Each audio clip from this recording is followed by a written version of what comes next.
नमस्कार। आज बात करते हैं नींद की, इसके विज्ञान की और इसकी आत्मा की। यहाँ हम व्यवहारिक विज्ञान और गहरी समझ दोनों को मिलाकर ये देखने वाले हैं कि एक अच्छी आरामदायक नींद का रास्ता आखिर है क्या। सोचने वाली बात है ना? नींद जो इतनी नेचुरल चीज है, वो आजकल इतने लोगों के लिए एक स्ट्रगल, एक संघर्ष क्यों बन गई है? तो चलिए इस आम सी लगने वाली लेकिन बहुत बड़ी समस्या की जड़ तक जाते हैं और देखते हैं कि इससे बाहर कैसे निकला जाए। तो बेहतर नींद तक पहुंचने के लिए हमारा रोड मैप कुछ ऐसा रहेगा। सबसे पहले समझेंगे इसके मूल कारण, फिर बात करेंगे अच्छी नींद के लिए जरूरी आदतों की। इसके बाद देखेंगे कि मन और आत्मा की शांति कैसे मदद करती है, और आखिर में सोने का सही समय क्या है, इस पर भी गौर करेंगे। तो चलिए शुरू करते हैं पहले हिस्से से, मूल कारण। मतलब सबसे पहले ये समझना जरूरी है कि आखिर हम सो क्यों नहीं पाते। यहाँ नींद में आने वाली दिक्कतों को दो बड़ी कैटेगरीज में बांटा गया है। तो देखिए, नींद न आने की वजह मोटे तौर पर दो तरह की हो सकती हैं। एक तो है शारीरिक, मतलब बायोलॉजिकल, जैसे कोई बीमारी हो, पुराना दर्द हो या किसी दवा का साइड इफेक्ट। ये सब चीजें शरीर को आराम नहीं करने देती। और दूसरी तरफ है मनोवैज्ञानिक वजह, मतलब जो हमारे मन और इमोशन से जुड़ी हैं, जैसे कि स्ट्रेस, एंजाइटी या फिर हर वक्त कुछ न कुछ सोचते रहना। और अगर मन से जुड़ी इन बाधाओं को और गहराई से देखें तो ये कुछ चीजें हैं जो सामने आती हैं, जैसे कि डर, इनसिक्योरिटी, लगातार किसी बात की चिंता, कोई पुराना सदमा या बस ओवरथिंकिंग। ये सब वो वजह हैं जो हमारे दिमाग को सोने के टाइम पर भी, मतलब जब उसे आराम करना चाहिए, तब भी हाई अलर्ट पर रखती हैं। अच्छा, तो कारण तो समझ लिए। अब आते हैं समाधानों पर। बात करते हैं सेक्शन 2 की, अच्छी नींद के लिए आदतें। मतलब अपने आराम की नींव कैसे बनाई जाए। और इसकी शुरुआत होती है कुछ बहुत ही पावरफुल और प्रैक्टिकल आदतों से।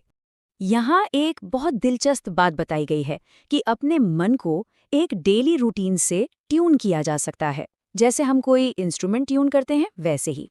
इसके लिए क्या करना है? जागने का टाइम फिक्स करें, दिन भर के काम का शेड्यूल बनाएं, उसमें फिजिकल एक्सरसाइज भी शामिल करें, कुछ दिमागी काम भी करें, और हाँ, सोने का एक पक्का समय तय करें। इससे होता यह है कि नींद आना ज्यादा नेचुरल और ऑटोमेटिक हो जाता है। और इसके पीछे का लॉजिक बहुत सीधा है।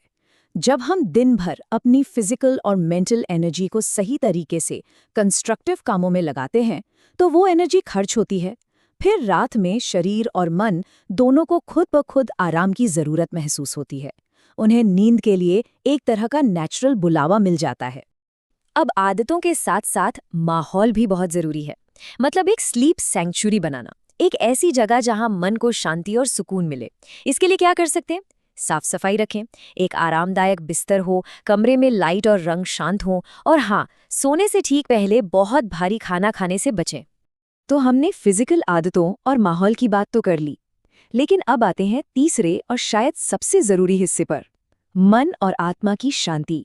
क्योंकि अच्छी और गहरी नींद का रास्ता असल में अंदर से होकर जाता है। तो सवाल ये है कि ये मनोवैज्ञानिक संतुष्टि या मन का सुकून मिलता कहाँ से है? यहाँ 3 पावरफुल सोर्स बताए गए हैं। पहला, ऐसा काम करें जिससे एक अचीवमेंट की फीलिंग आए। दूसरा, दूसरों की मदद करना, समाज की सेवा करना। और तीसरा, परिवार और दोस्तों के साथ अपने रिश्तों को मजबूत बनाना। ये 3 चीजें, उपलब्धि, सेवा और जुड़ाव, ये मन को वो सुकून देती हैं जो अच्छी नींद के लिए बहुत जरूरी है।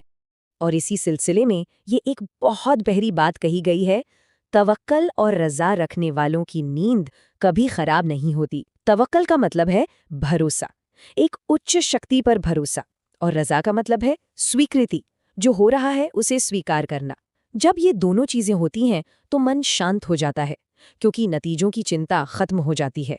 इसी तरह जो लोग आस्था रखते हैं, उनके लिए सोने से पहले की गई प्रार्थना भी बहुत मददगार हो सकती है।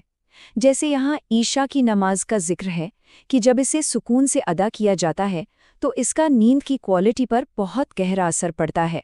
असल में ये मन को शांत करने और बेहतर आराम पाने का एक सीधा रास्ता है। चलिए, अब हम अपने आखिरी हिस्से पर आते हैं, सेक्शन 4, सोने का सही समय। ये जानना बहुत ज़रूरी है कि टाइमिंग की भूमिका क्या है और हम अपने शरीर के नेचुरल साइकिल के साथ कैसे तालमेल बिठा सकते हैं। यहाँ जो साइंस बताई गई है उसके मुताबिक एक बहुत चौंकाने वाली बात है। रात 9 बजे से 12 बजे का जो समय है उसे गोल्डन आवर्स यानी सुनहरे घंटे कहा गया है। इस दौरान ली गई नींद सबसे ज्यादा पावरफुल और रिस्टोरेटिव होती है, इतनी कि हमारी नींद की 80% ज़रूरतें इसी समय में पूरी हो सकती हैं। तो अगर हम रात के नेचुरल फेजेस को देखें तो ये शेड्यूल सबसे अच्छा माना गया है। रात 9 से 12 वो गोल्डन आवर्स जिसमें 80% नींद पूरी हो जाती है। फिर 12 से 3 बजे तक डीप रेस्ट का फेज जिसमें बाकी 20% नींद मिलती है। इसके बाद 3 बजे से फज्र तक का समय चिंतन और प्रार्थना के लिए बेहतरीन है, और फिर फज्र से सूरज निकलने तक का समय जागने के लिए बिल्कुल नेचुरल है। और इसके पीछे की वजह ये है कि हमारा शरीर अलग अलग समय पर नींद और जागने के लिए खास हार्मोन्स रिलीज करता है। तो मतलब साफ है, अगर हम इस नेचुरल साइकिल के साथ तालमेल बिठाकर चलें तो अच्छी नींद पाना बहुत आसान हो जाता है। हमें अपनी बायोलॉजी के साथ काम करना है, उसके खिलाफ नहीं। तो कुल मिलाकर बात यह है कि कोई एक जादुई गोली नहीं है अच्छी नींद के लिए, बल्कि ये एक पूरा पैकेज है। जब हम प्रैक्टिकल आदतें, मन की शांति और सोने का सही समय, इन तीनों चीज़ों को मिला देते हैं, तब जाकर बेहतर नींद के लिए एक बहुत ही पावरफुल और होलिस्टिक अप्रोच तैयार होती है। यही कॉम्बिनेशन है जो लंबे समय तक टिकने वाले नतीजे देता है।